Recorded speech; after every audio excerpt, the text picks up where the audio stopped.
नमस्कार, जय हिंद, जय भारत। आइए देखते हैं कुछ इडियम्स एंड फ्रेजेस। इडियम्स और फ्रेजेस क्या होते हैं, इडियम्स का मतलब क्या होता है और फ्रेजेस के क्या मतलब होते हैं, पहले उसको समझ लेते हैं। इडियम्स जैसा कि आप देख सकते हैं, इडियम्स मीन्स मुहावरे होते हैं। मुहावरे जो होते हैं, यह जो होते हैं मुहावरे, ये भी शब्दों के समूह होते हैं, लेकिन ये शब्दों के समूह विशिष्ट अर्थ देते हैं। इसलिए इडियम्स ऐसे शब्दों का समूह है, ऐसे शब्दों का समूह है जो अर्थ तो देता है, लेकिन यह शब्दों का जो अर्थ होगा उसका लिटरल मीनिंग ना देकर फिगरेटिव मीनिंग देता है। फिगरेटिव मीनिंग देता है। फिगरेटिव मीनिंग या अलंकारिक अर्थ देता है। अलंकारिक अर्थ देता है। अलंकारिक अर्थ देता है। और इडियम्स होते क्या हैं? यह जो इडियम्स होते हैं, ये जनरल सेइंग्स होती हैं, कॉमन सेइंग्स होती हैं जो कॉमन ट्रूथ को बताती हैं। यह सामान्य कहावतें होती हैं जो सामान्य सत्य को उजागर करती हैं। तो इडियम्स भी जो होते हैं शब्दों के समूह होते हैं, लेकिन वो विशिष्ट अर्थ देते हैं। वे सामान्य सत्य का उद्बोधन करते हैं, सामान्य सत्य को स्टेट करते हैं। इडियम्स के शब्दों का जो समूह होता है उसका फिगरेटिव अर्थ लिया जाता है, उसका विशेष अर्थ लिया जाता है, अलंकारिक अर्थ लिया जाता है। जैसा कि आप फिगर्स ऑफ स्पीच पढ़े होंगे तो इसको जानते होंगे कि अलंकार काव्य की शोभा बढ़ाने वाले तत्वों को ही अलंकार करते हैं। फ्रेजेस, फ्रेज क्या है? फ्रेज मीन्स होता है वाक्यांश। जैसे कि आप देख सकते हैं कि फ्रेज मीन्स वाक्यांश। फ्रेज भी शब्दों का समूह होता है, लेकिन इनका लिटरल अर्थ लिया जाता है। लिटरल अर्थ लिया जाता है या लिटरल सेंस लिया जाता है। लिटरल सेंस अर्थात साहित्यिक जो अर्थ होता है, जैसे इन द हॉल कमरे में, देखिए इसी तरह अर्थ लेंगे हम। इन द हॉल,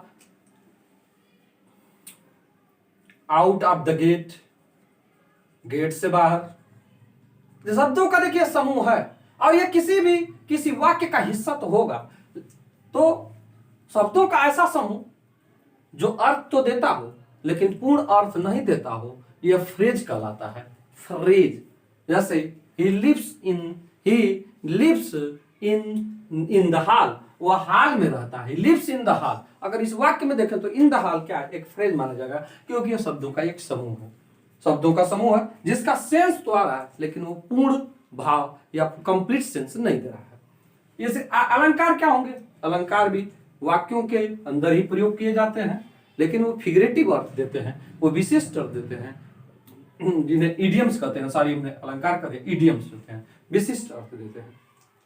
तो यही इडियम्स और फ्रेज में अंतर है। इडियम्स भी आप जैसे देख सकते हैं, इडियम्स में हम कह सकते हैं to cast pearls before the swine, भैंस के आगे बीन बजा हुआ, भैंस करे पूरे।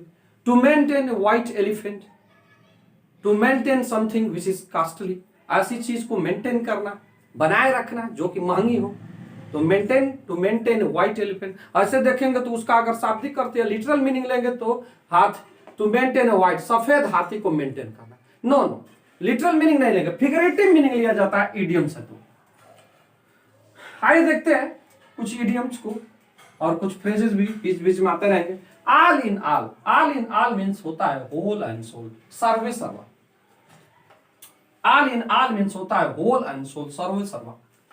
जैसे my father is all in my family, मेरे पिताजी मेरे परिवार में सर्वे सर्वा है, होल एंड सोल सर्वे सर्वा। ये देखिए विशिष्ट अर्थ देता है, फिगरेटिव मीनिंग दे रहा है वाक्य के अंदर, सर्वे सर्वा।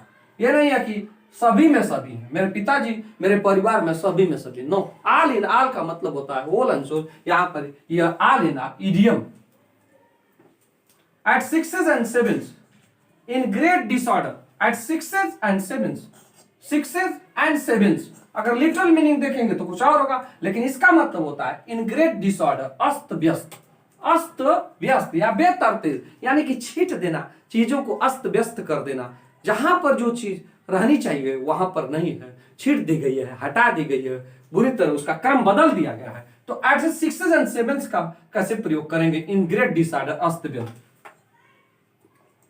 A child came into my room. A child came into my room and left all my books at sixes and sevens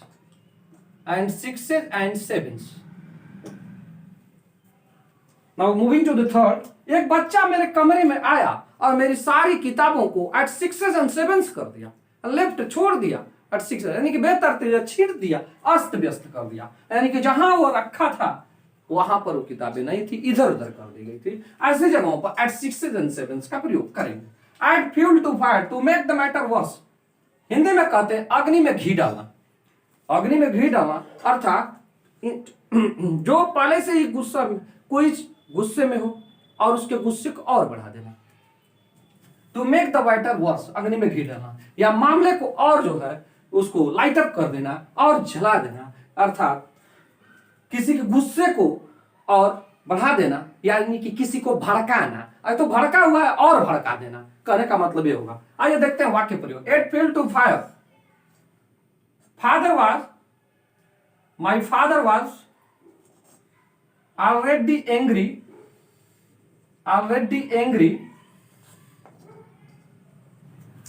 but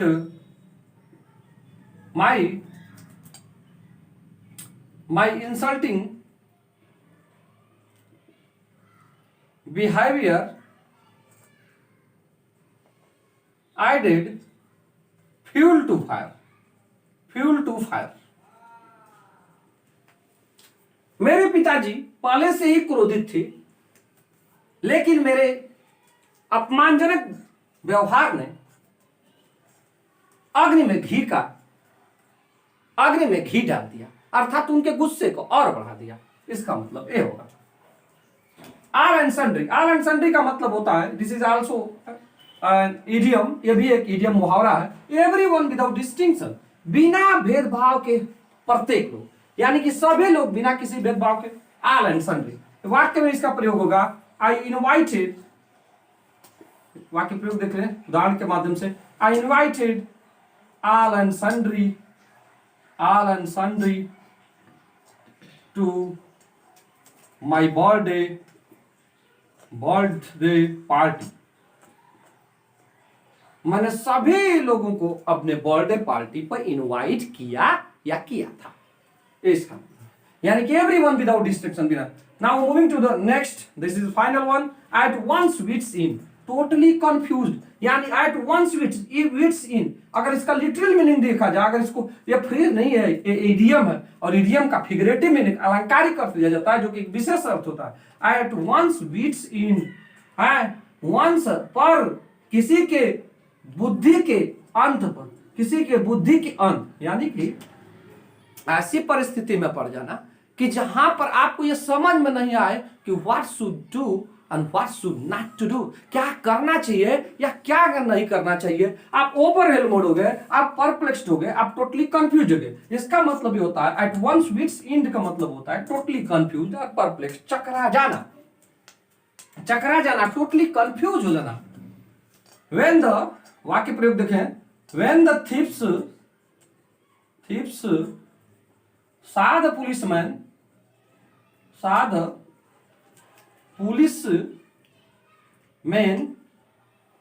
they were at their wits end. जब चोरों ने पुलिस वालों को देखा तो वो घबरा गए थे, वे चकरा गए थे या वे घबरा गए थे।